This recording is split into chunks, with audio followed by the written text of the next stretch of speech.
Hello everyone. I hope कि आपकी SSC stenographer की प्रिपरेशन काफ़ी शानदार चल रही होगी दोस्तों मेरी आवाज़ को माइंड मत करना, क्योंकि मुझे काफ़ी कोल्ड हो रहा है। इस वजह से आपको मेरी आवाज़ थोड़ी इरिटेटिंग लग सकती है, उसके लिए मैं क्षमा चाहता हूँ।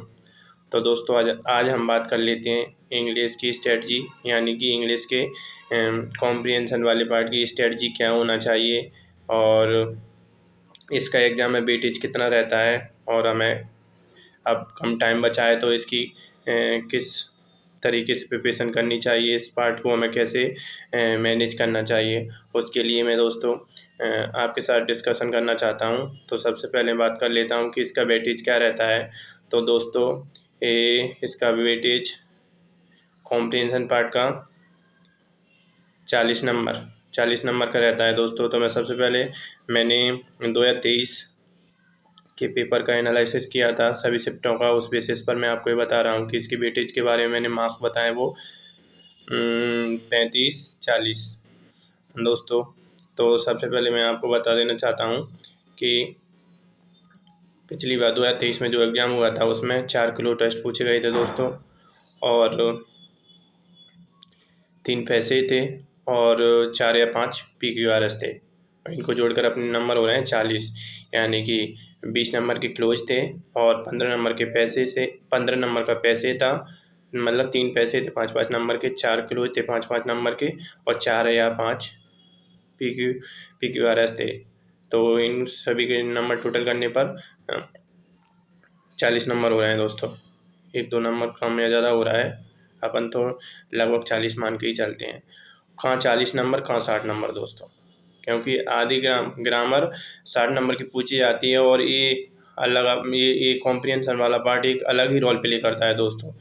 और हिंदी मीडियम वाले बच्चों के लिए मैं बता देना चाहता हूँ कि सारे हिंदी मीडियम वाले बच्चों की सबसे बड़ी कमज़ोरी यही है कि उनका ये वाला पार्ट सबका वीक रहता है। मैं अपनी बात कर रहा हूँ, मेरा भी बहुत ही ज़्यादा वीक है, इस वजह से इंग्लिश में नंबर अच्छे से आते नहीं हैं।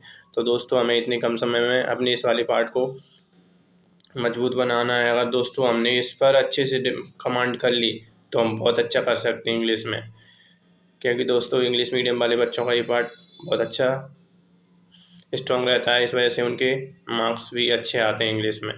और हिंदी मीडियम वालों की सबकी बात नहीं कर रहा हूँ, मोस्टली स्टूडेंट को इसी पार्ट में दिक्कत रहती है। तो सबसे पहले हम इसकी स्ट्रेटजी के बारे में बात कर लेते हैं दोस्तों कि हमें क्या।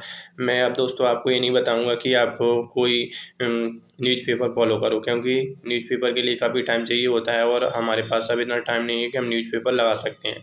तो सबसे पहले दोस्तों आप कोई भी एक बुक लो, और उसके जितने भी प्रीवियस ईयर वाले क्लोज टेस्ट हैं, पैसेज हैं, PQRS हैं, उनको लगा लो दोस्तों सारे।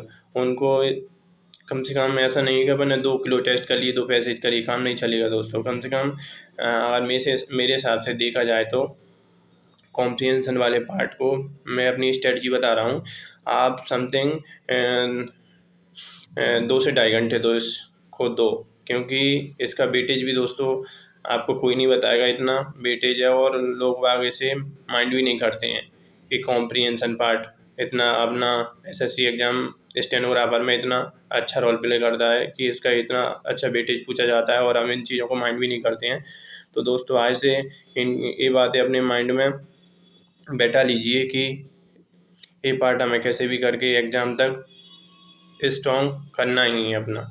तो कोई बुक लीजिए, उसके समथिंग मेरे हिसाब से 10 किलो टेस्ट कीजिए, 10 किलो टेस्ट कीजिए, 4 या 5 आप पैसेज कीजिए, और समथिंग 20-25 आप PQRS लगाइए। दोस्तों आपके सुनने में ऐसा लग रहा होगा कि कितन 10 कोई क्लोज होते हैं, कुछ नहीं होते दोस्तों। 10 किलो टेस्ट बहुत जल्दी सॉल्व हो जाते हैं।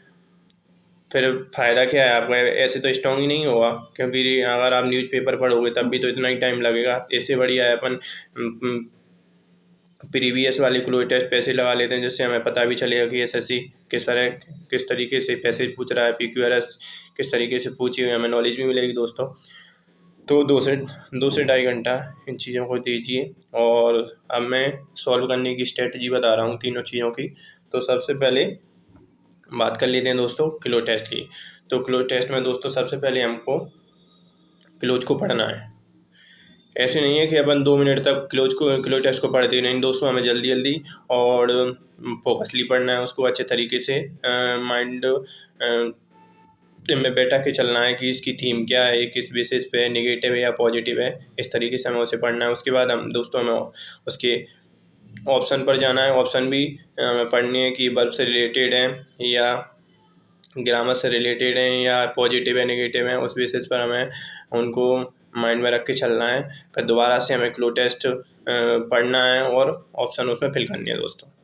अगर आप इस तरीके से करोगे तो आपके क्लो टेस्ट में नंबर बढ़ेंगे दोस्तों। और सेकंड नंबर पर बात हुई पैसेज की, तो पैसेज को सबसे पहले दोस्तों हमें पैसेज देखते ही उसके क्वेश्चन पढ़ने हैं और क्वेश्चन के साथ साथ उसके ऑप्शन को दोस्तों अच्छे तरीके से पढ़ना है। मतलब माइंड में बैठा के ऐसे नहीं कि क्वेश्चन पढ़ लिया और उसके ऑप्शन ही ध्यान नहीं है, नहीं दोस्तों, बड़ी बारीकी से क्वेश्चन भी पढ़ना है और ऑप्शन भी पढ़ने हैं, जिससे जब हम पैसेज पढ़ें तो हमें उन चीज़ों का अपने माइंड में मतलब हम उनको अपने माइंड में रिमेंबर कर सकें कि हाँ ऑप्शन में हमने ये पढ़ा था और ये यहाँ पे मिल गया, तो हमें टिक करना या टिक करने में आसानी होगी कि हाँ ये चीज़ पढ़ी थी और ये हमें ऊपर मिल गई पैसेज में।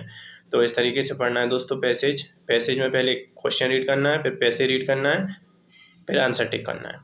और अब बात करते हैं दोस्तों PQRS की। तो PQRS में सबसे पहले वही ऑप्शन ही देखने हैं हमें। अगर ऑप्शन में अगर 4 ऑप्शन ही आते हैं तो 4 ऑप्शन में अगर हमें 2 या 3 ऑप्शन अगर जिनकी स्टार्टिंग ए से है तो हमें 2 हैं, या 2 की बी से है, 2 की ए से स्टार्टिंग है, तो हमें और ए और बी पर सबसे ज़्यादा फोकस करना है, उन्हीं को ऊपर देखना है।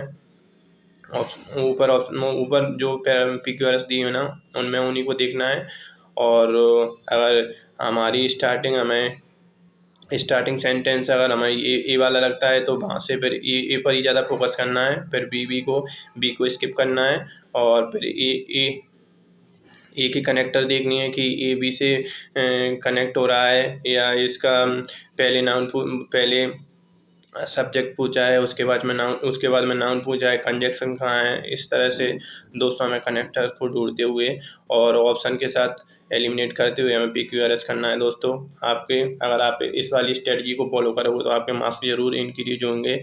और दोस्तों मैं आपको बता देना चाहता हूँ कि इसको कॉम्प्रिहेंशन वाले पार्ट को हमें इग्नोर नहीं करना है दोस्तों। इसको हमें अच्छे तरीके से लेना है। अगर हम इसको स्किप करेंगे या इसको हम माइंड नहीं करेंगे तो दोस्तों हमारे मार्क्स कभी इंक्रीज नहीं हो सकती और हमारा स्कोर इंग्लिश में लो की लो रह जाएगा दोस्तों। हम अच्छा नहीं कर सके। अगर हमें इंग्लिश में अच्छा स्कोर चाहिए तो हमें इस वाले पार्ट को अच्छे तरीके से पढ़ना है और ज़्यादा से ज़्यादा हमें रीडिंग करनी है दोस्तों। इन चीज़ों जो प्रीवियस ईयर में पूछे गए क्लो टेस्ट पैसेज उनको लगाना है। मैं भी इस समय ये चीज़ें फॉलो कर रहा हूँ दोस्तों, क्योंकि मेरा भी इंग्लिश में अच्छा स्कोर नहीं रह रहा है। और अगर मुझे अच्छा करना है तो दोस्तों मैं तो ये कर रहा हूँ। अगर आप मेरी स्ट्रेटजी फॉलो करना चाहते हैं तो अवश्य कीजिए दोस्तों, और अपनी तैयारी बेहतर रखिए, क्योंकि अब हमारे पास टाइम भी बहुत कम है। तो मिलते हैं दोस्तों नेक्स्ट वीडियो में। अगर आपको वीडियो पसंद आई हो तो वीडियो को लाइक करें, चैनल को सब्सक्राइब करें ऐसी अच्छी वीडियो देखने के लिए। और स्ट्रेटजी से रिलेटेड वीडियो में जब तक एग्ज़ाम नहीं हो जाता ऐसे ही वीडियो लाता रहूँगा दोस्तों। इसके लिए आपको चैनल सब्सक्राइब करना और बेल आइकन प्रेस करनी होगी, जिससे जब भी मैं वीडियो अपलोड करूँ तो आपके पास नोटिफिकेशन पहुँच सके। मैं भी दोस्तों आपकी तरह ही स्टूडेंट हैं। ज़्यादा से ज़्यादा वीडियो को शेयर कीजिए ताकि और लोगों को भी लाभ मिल सके। मिलते हैं दोस्तों नेक्स्ट वीडियो में, तब तक के लिए खुश रहिए, मस्त रहिए। जय हिंद दोस्तों, वंदे मातरम।